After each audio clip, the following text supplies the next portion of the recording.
minggu depan karena keterbatasan kita. Nah, materi ini berkisar tentang kalau boleh saya bilang ya sebetulnya hubungan antara Pancasila dan sains dan Pancasila atau ilmu dan Pancasila sih sebetulnya. Ada 3 pokok bahasan sebetulnya yang awal ini akan kita lewati, jadi slide-slide yang awal kita lewati.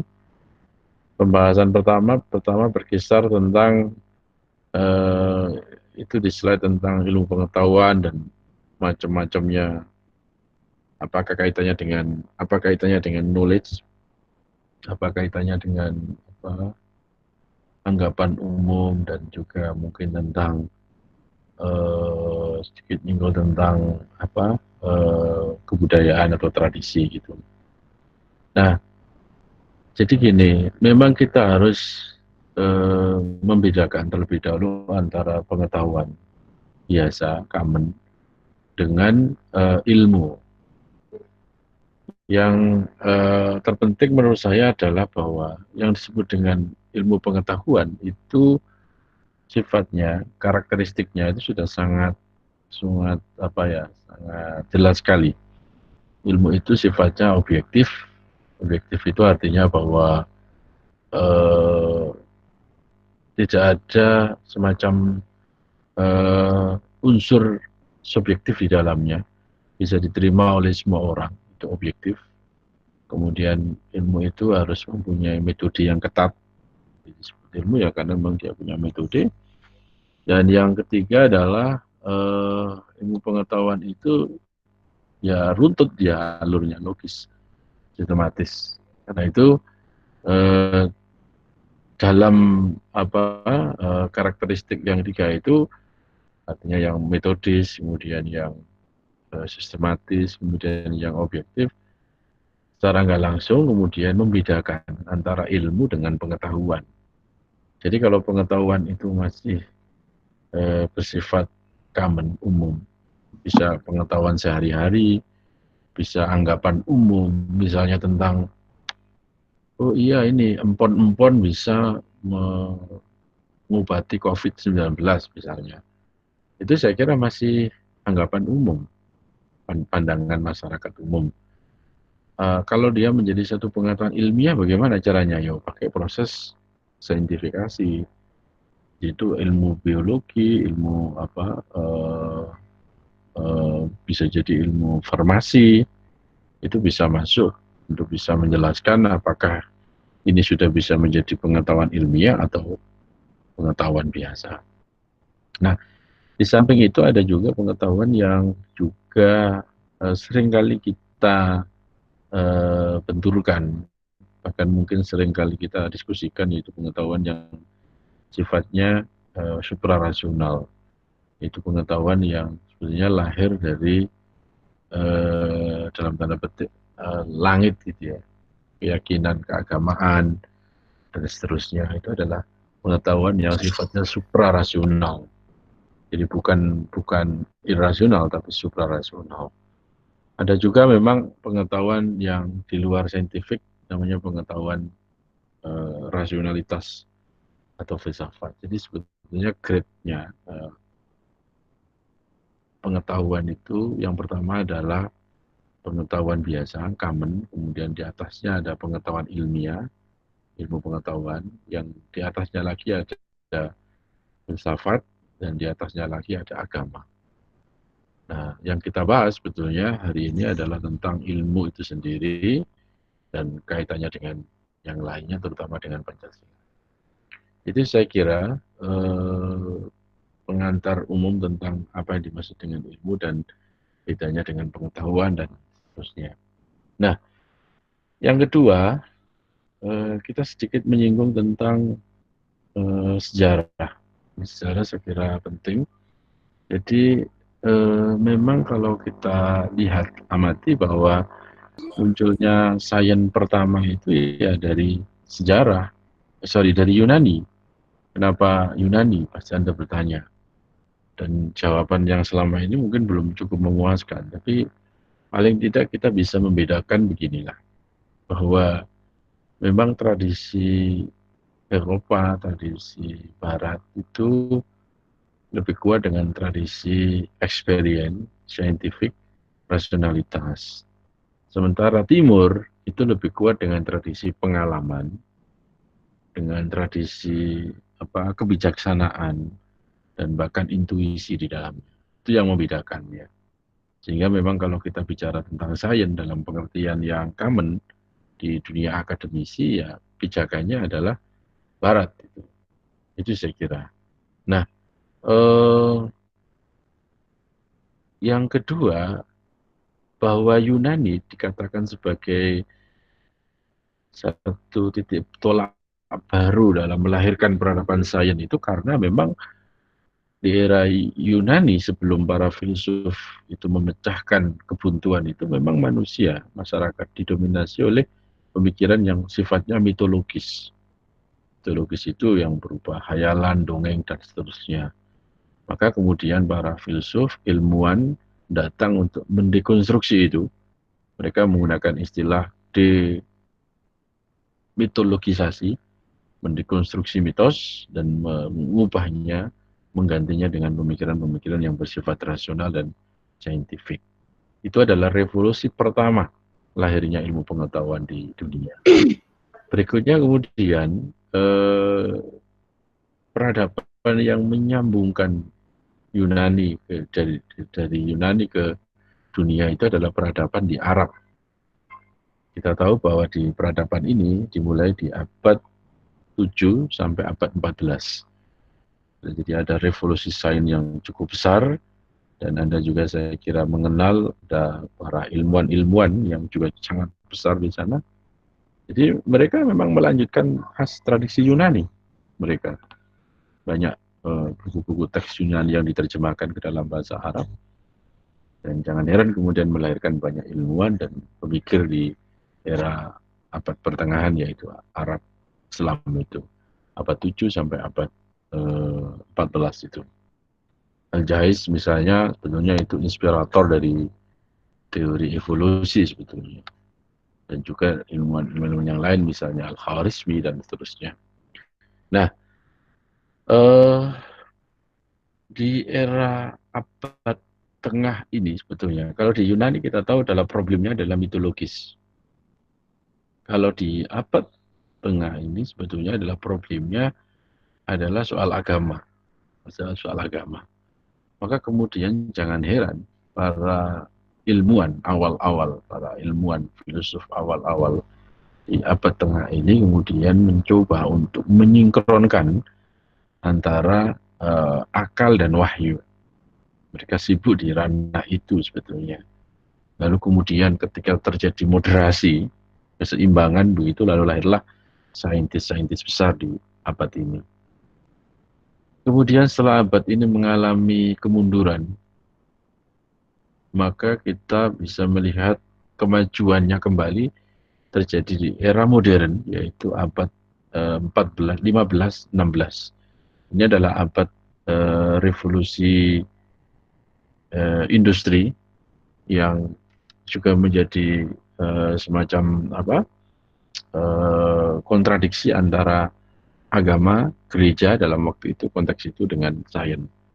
Terutama ketika terjadi perdebatan mengenai apakah matahari yang mengelilingi bumi atau bumi yang mengelilingi matahari. Kita tahu bahwa ilmuwan berkeyakinan bahwa bukan matahari yang mengelilingi bumi, tapi bumi yang mengelilingi matahari. Ini adalah era yang kita bisa mencatat terjadi semacam dalam tanda petik konflik antara ilmu dan agama.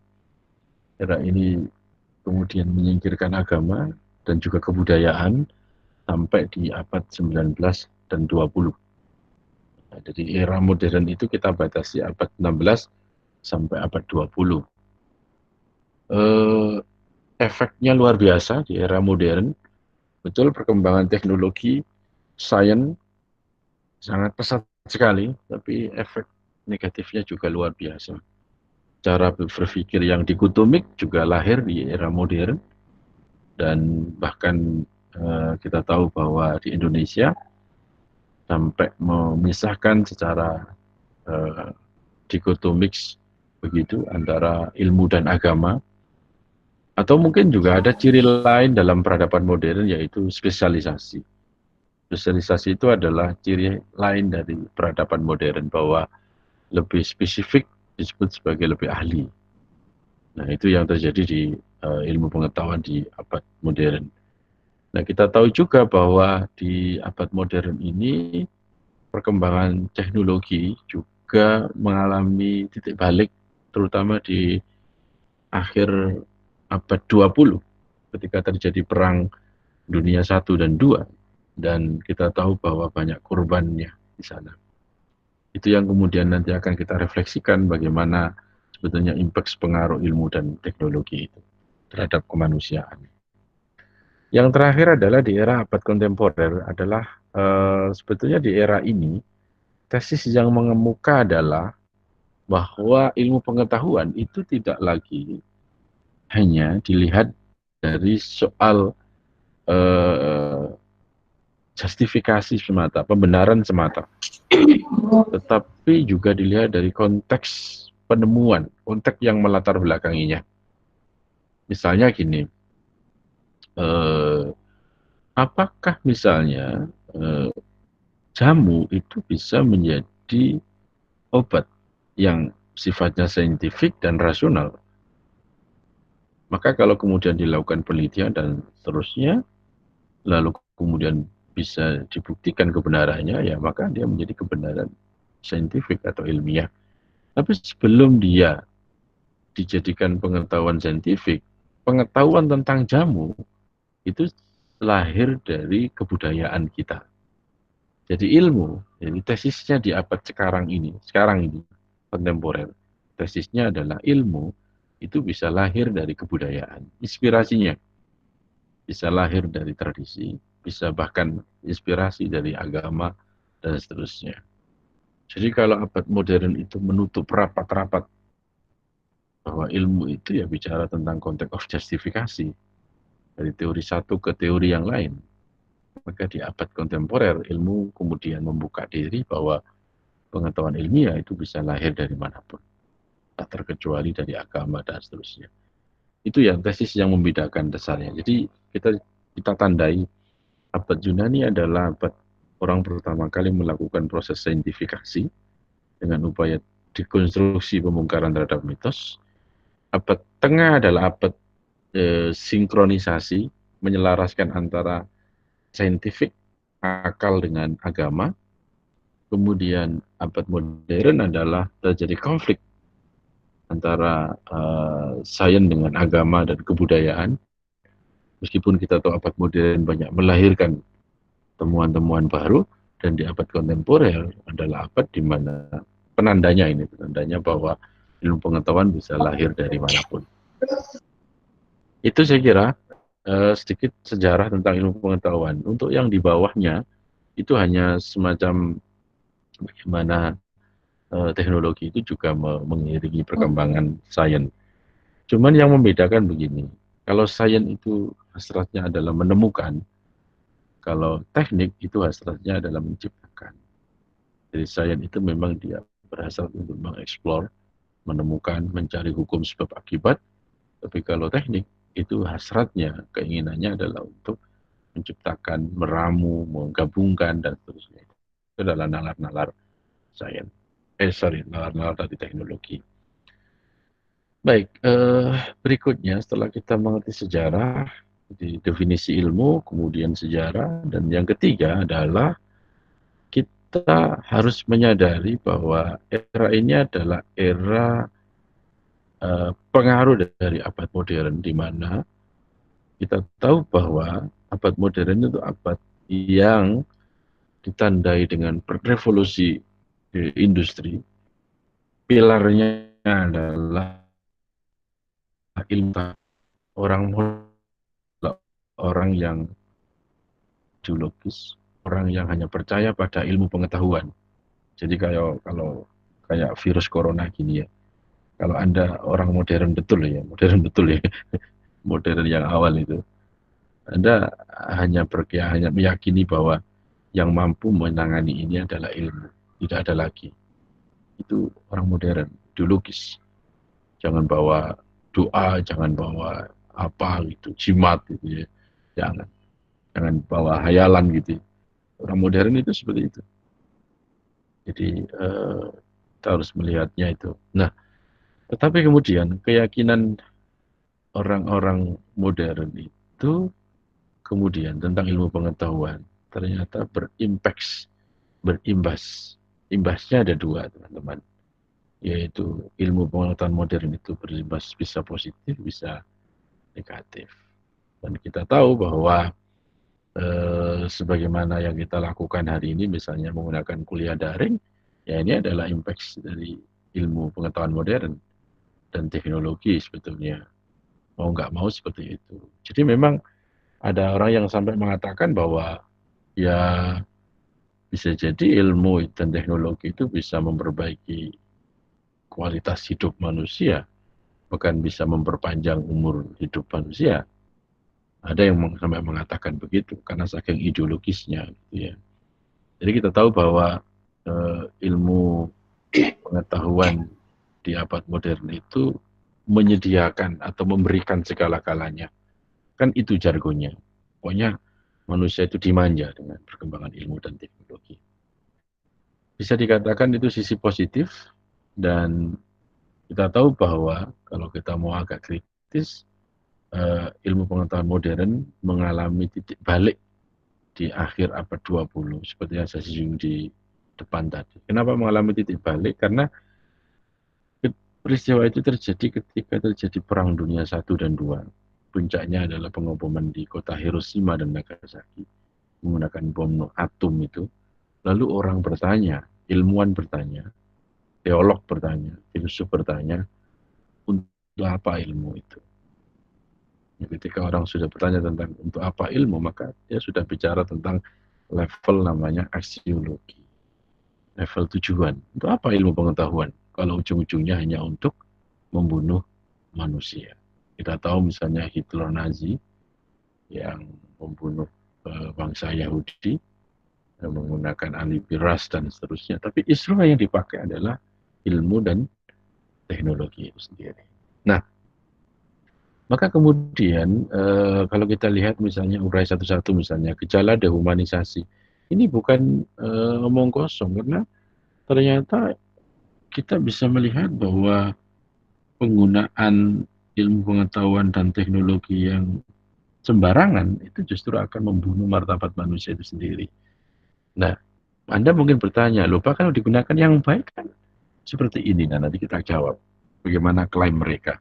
Tapi yang pasti bahwa impact-nya, pengaruhnya terhadap manusia adalah dehumanisasi, bahkan menghancurkan martabat manusia. Itu impact yang terbesar di akhir abad 20. Lalu berikutnya adalah impact-nya juga bisa mengarah pada kehidupan yang asosial. Asosial itu artinya gini, ya teknologi itu membuat kita lebih efektif, efisien, tapi sesungguhnya dia tidak bisa mendekatkan kita secara emosi kepada orang yang kita ajak bicara, atau bisa mengarah pada sisi individualistis sebetulnya. Nah, itu yang kemudian menjadi satu kritik bahwa watak asosial dari ilmu pengetahuan modern inilah sebetulnya sebagai celah agar Pancasila bisa masuk di sana. Ada juga bahwa kita tahu bahwa yang selalu menjadi perdebatan sengit dari efek atau impact dari ilmu pengetahuan modern adalah soal sikap kepercayaan kepada Tuhan. Ini perdebatan antara kepercayaan dan pengetahuan. Anda pilih mana? Itu kan. Kalau musim virus COVID-19 ini Anda pilih mana? Kepercayaan atau pengetahuan? Dua-duanya, Pak. Itu namanya pragmatis itu. Kenapa? Kalau ideologis itu gini, saya pilih jalan pengetahuan, Pak. Wah, saya percaya ilmu akan bisa menyelamatkan ini semua. Wah, luar biasa itu. Kalau Anda pilih jalan, saya pilih jalan kepercayaan, Pak. Saya cukup berdoa saja, ya enggak apa-apa. Ya, Anda ideologis. Itu saya kira. Jadi perdebatan soal penciptaan bumi alam raya sekitar ini adalah perdebatan yang sangat klasik yang dilakukan oleh para teolog, para ilmuwan mengenai hal ini. Karena karena kita tahu bahwa sains modern itu juga betulnya bisa mengarahkan pada satu tesis atau tesa bahwa alam raya ini tidak terciptakan oleh Tuhan, tetapi dia tercipta secara hukum alamiahnya. Kurang lebihnya mengikuti teori evolusinya Darwin lah. Gitu. Kurang lebihnya begitu.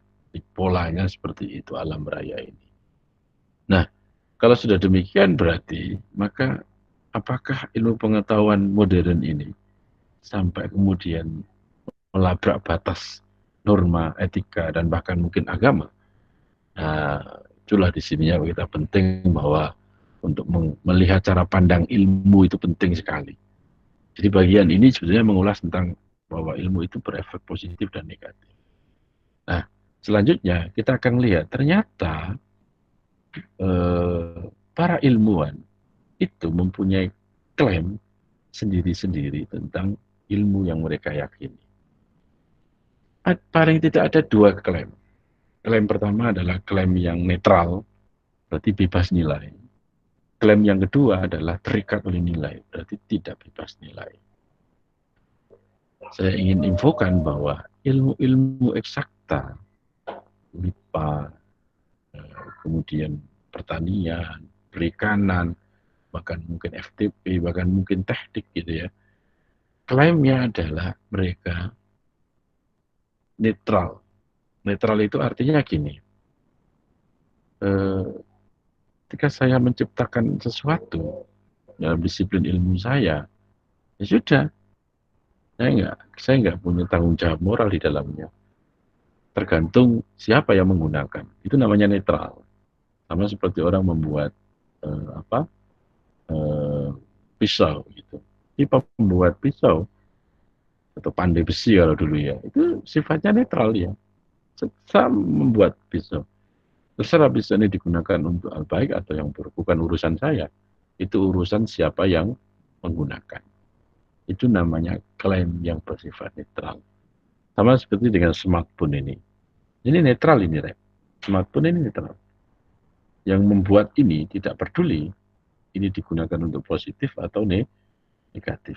Kepentingannya hanya satu, yaitu mengejar pengetahuan ilmiah dan teknik. Pokoknya bisa dikembangkan, diciptakan, dan seterusnya. Itu kepentingannya. Nah, ada juga klaim yang juga ekstrim bahwa ilmu pengetahuan itu dia terikat, tidak netral, dia terikat oleh nilai. Nah, ilmu yang terikat oleh nilai itu biasanya ilmu klaimnya adalah ilmu sejarah, budaya, kemudian sastra, gitu. Bahkan mungkin filsafat sendiri. Klaimnya adalah bahwa ilmu yang saya pahami, yang saya jalani ini terikat oleh nilai apapun. Nah, saya tidak tahu di administrasi bisnis ini ya, betul ya? Betul, Pak. Iya, Pak. Iya, Pak. Nah, ini kira-kira klaimnya netral atau terikat oleh nilai. Itu yang Anda harus cari.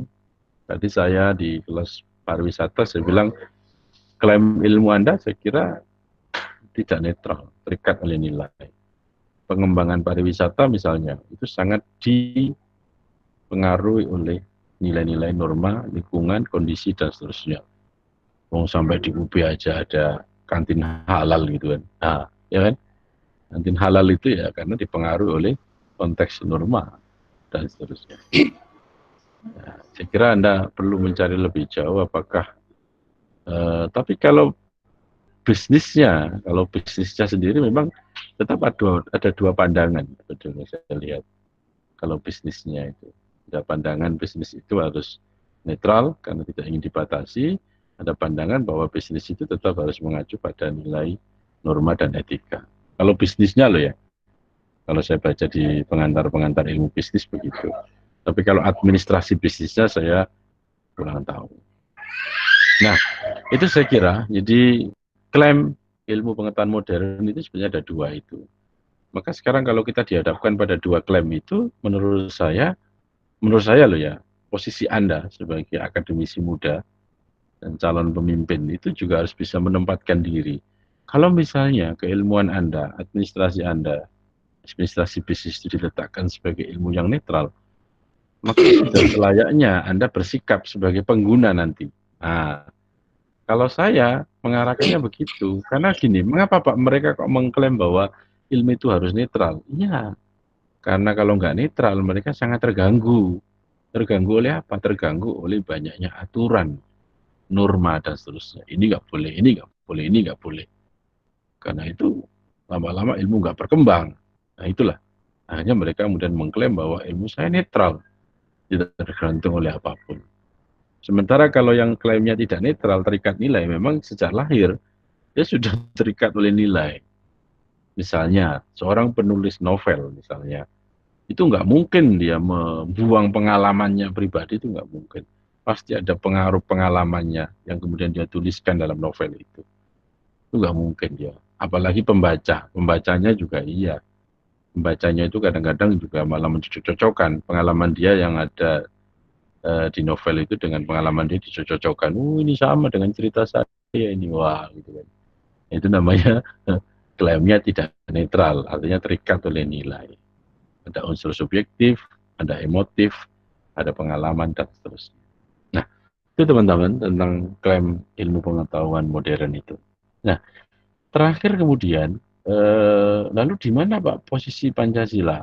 Apa hubungannya kok bahas Pancasila ini kaitannya dengan sains? Nah, karena ada dua klaim itu tadi, klaim yang netral dan klaim yang tidak netral, maka sebetulnya klaim Pancasila itu kaitannya dengan ilmu itu sifatnya tidak netral. Sebetulnya loh ya, klaim Pancasila terhadap ilmu sebetulnya dia berpihak pada yang tidak netral. Dimungkinkan pada ilmu manapun sih sebetulnya, tapi kan kenyataannya nggak bisa. Karena itu kemudian tadi saya bilang, berarti kita beralih ke pengguna. Penggunanya bisa nggak di mindsetnya dimasuki pandangan hidup Pancasila. Kan gitu sekarang. Karena yang klaim netral tadi itu sudah nggak bisa digugat, itu susah. Karena dia ingin mengembangkan ilmu secara terus-menerus. Nah, Pancasila di level ini sebetulnya ingin melihat misalnya loh ya, meskipun juga harus melalui dialog menurut saya. Di sila pertama yang menjadi perdebatan sengit itu kan soal penciptaan Tuhan, iya kan? Kalau kalangan ateis, saintis yang ateis ya alam bumi ini tercipta dengan sendirinya dan dia juga hancur dengan sendirinya kan begitu. Ateis, saintis kan begitu. Tapi agamawan pasti akan menolak. Pancasila kan katanya meyakini Tuhan di sana. Maka ujian pertama adalah mampu nggak mendiskusikan antara teori penciptaan perspektif agama dengan perspektif saintis. Nah, itu perdebatan level high gitu, yang tinggi itu sebenarnya antara teolog dengan saintis dengan ilmuwan gitu ya. Kalau tidak masuk perdebatan yang tinggi ya sederhana aja. Misalnya, tadi kan saya bilang, abad sekarang ini abad yang mengakomodir semua. Ilmu pengetahuan bisa lahir dari budaya, dari tradisi, bahkan mungkin dari spirit agama. Ya sudah, berarti mungkin abad ini abad yang bisa jadi, misalnya ilmu pariwisata misalnya, bisa jadi terinspirasi dari agama tertentu, terserah mau agama apa. Bisa jadi agama ini atau itu. Yang penting setelah menjadi ilmiah, dia diterima oleh semua orang. Bisa jadi kemudian ilmu administrasi dalam teori-teorinya mendatang dipengaruhi dari budaya, tradisi, atau bahkan mungkin dari agama. Tapi dengan catatan, setelah menjadi ilmiah, dia harus bisa bersifat objektif. Diterima oleh orang, karena ilmu itu lintas batas, ras, golongan, bangsa, dan seterusnya. Jadi kalau mau diturunkan levelnya agak rendah adalah, mungkinkah ada relasi antara agama dan ilmu modern? Nah, kalau ada relasi, kalau Anda tidak ingin trauma di masa lalu, relasinya kan konflik tuh. Ya paling enggak itu ya mengakui lah. Paling enggak itu mengakui.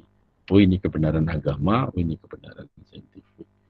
Kalau mau lebih intim lagi ya berjumbu, intim, berdialog maksud saya antara agama dan ilmu pengetahuan. Tapi saya kira itu bukan bukan apa ya, bukan menjadi pilihan yang sekarang jarang, masih jarang orang yang diskusi itu.